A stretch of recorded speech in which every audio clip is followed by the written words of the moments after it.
The silence falls on the palace, but it is not peace.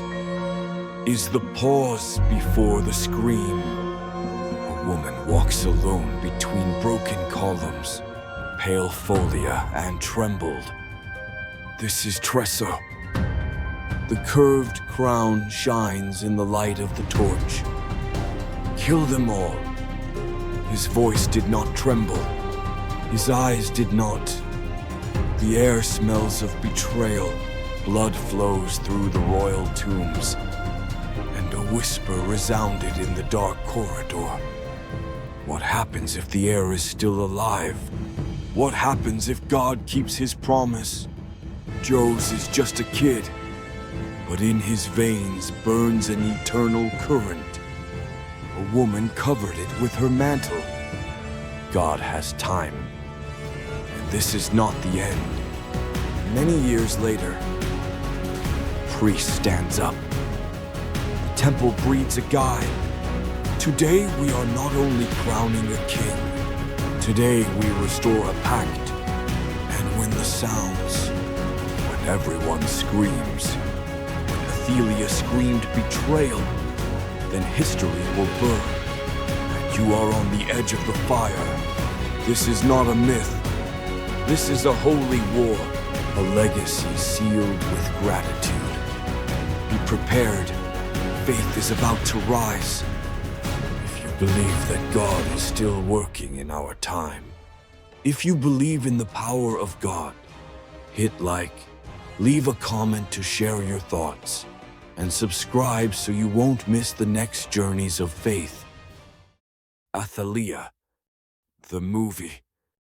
Silence fell over the palace, but it was not peace. It was the pause before a scream. A woman walked alone among the broken pillars.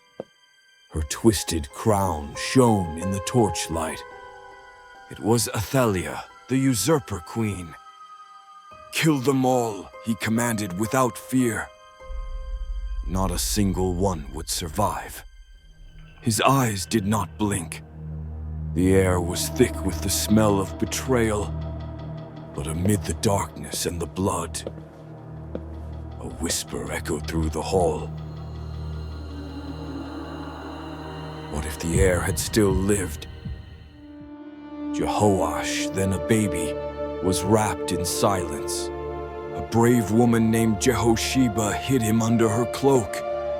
God has time, he whispered, and this is not the end.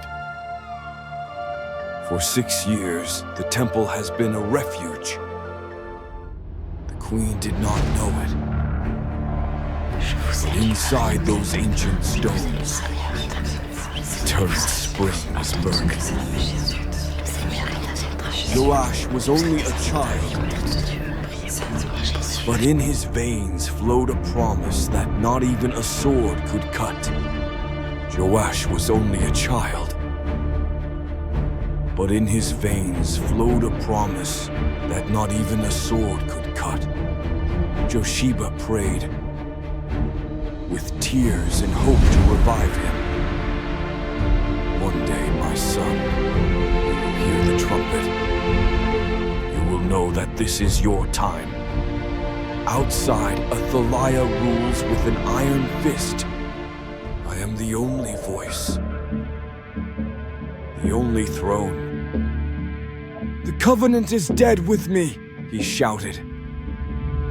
But inside the temple, a priest stood up. It was Jehoiada. Many years had passed, but today, the temple breathed again.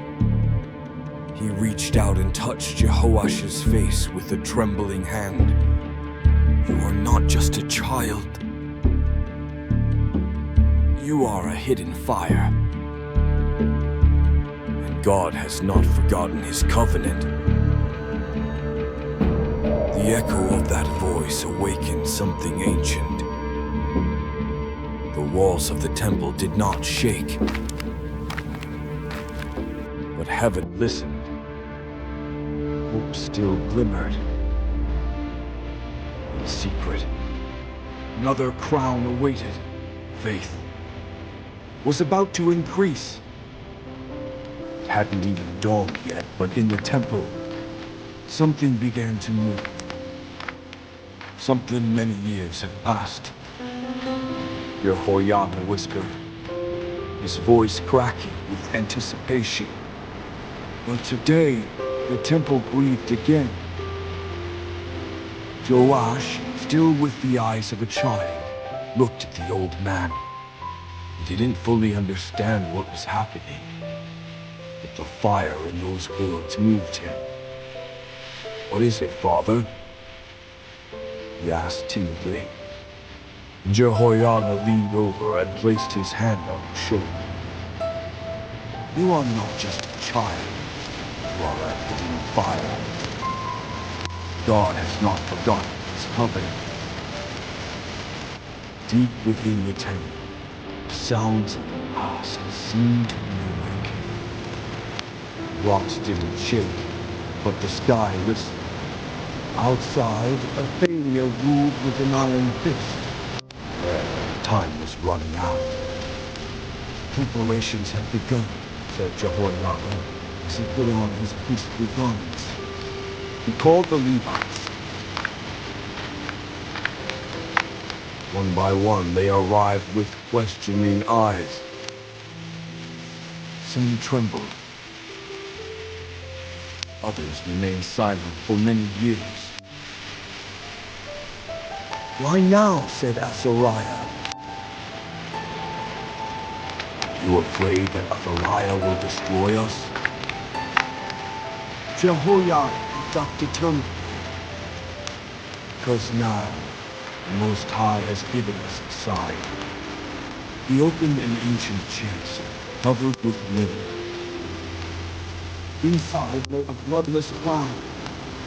"This is the crown of the covenant." The air still lives. Murmur arose. Some knelt. Others wept. "Joash, the king's son, did he survive?" "It is true," said Jehoiada. "For God has hidden hope within his house. Now is the time to raise him up." Preparations were carried out in secret, practiced in silence. The temple became a fortress. A child was not taught by the sword, but by prayer. Jesus looked around the corner, approached Joash, whispered, "Remember this, son. You rule not by fear, but by truth. Love. Athaliah looked anxiously at the throne. Crown sat askew on her forehead as if it were an omen. The echoes of the people are no longer what they used to be. There is a whisper, look, suspect. Kill them if necessary." He shouted, "No one can challenge the queen." The pact was made within the walls. In the temple, Jehoiada said to the brave men, "Today we are not just protecting a child. Today we restore the eternal covenant." "What if we fail?" one person said. "We will fall in faith," he replied. "But we will not be alone." Joash was brought before the altar. He was brave, not ready. He listened. "You were not chosen because you were ready," Jehoiada said. "You are chosen because God has gone before you." The priest raised his crown. Everyone present held their breath. Joash, son of David, heir to the throne. Judah, Do you accept this crown not as a glory, but as a sacred burden? Or not? Yes, for him, for his people. The crown has been placed. Sacred silence fell over the room. Trumpet has not yet sounded. The heavens are already filled with joy. Jehoiada spoke one lie. That all is be revealed. Let every lie be destroyed. A sacred silence fell over the room. Let God's justice descend. Then, at dawn, the temple doors were opened. The guards were in position. The Levites carried trumpets. And the people began to gather. What is it? They asked.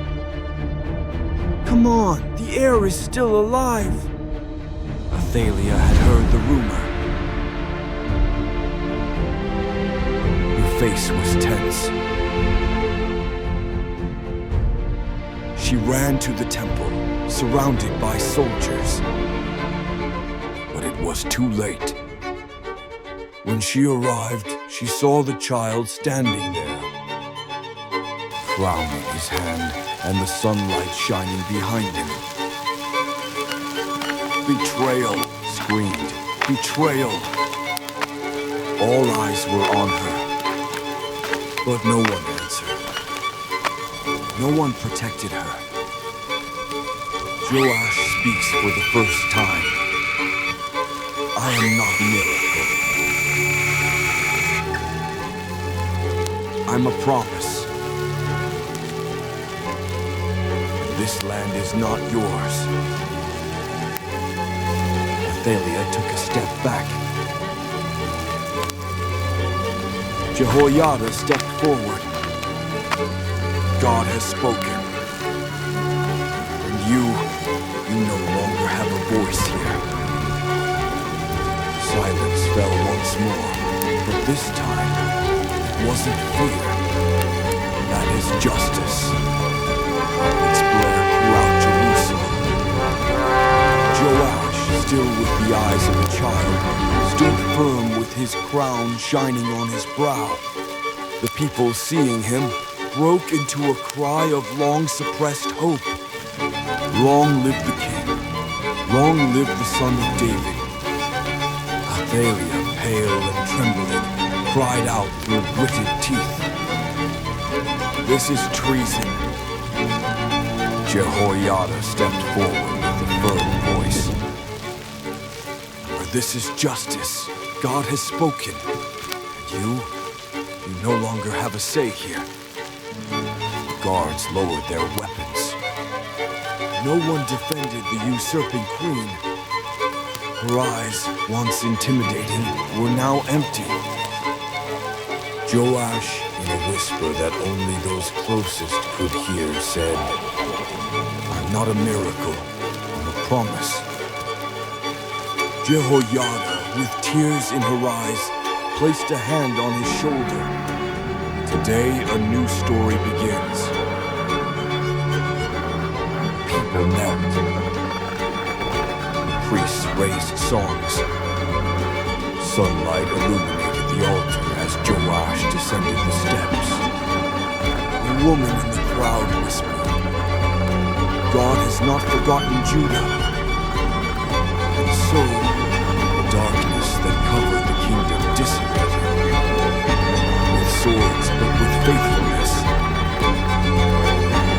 Not with blood, but with obedience. Though he was young, Joash understood the weight he carried. Do the best you can, said a voice in the crowd. He nodded. The story didn't end that Kia. It began. Because true victory isn't just reigning, but remembering who crowned you.